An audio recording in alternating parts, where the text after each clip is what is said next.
Hey, welcome to Leadzpipe Tutorials. In this video, let's check out how to add team members and work in sync in Leadzpipe. So when you log into your account and land on Leadzpipe dashboard, click on the profile icon. Then, click on Users and Proceed. Then, click on the plus icon. Add the details of that team member. Here in Reports to, you can add that whom will the team member will report to. Also, you can give them access to particular sections of Leadzpipe. There are 5 kinds of access rights which you can give to the team members.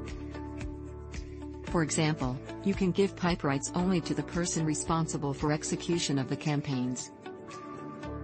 Need content for this from Meet. Click on Add User to Finzi. Thanks for watching this video.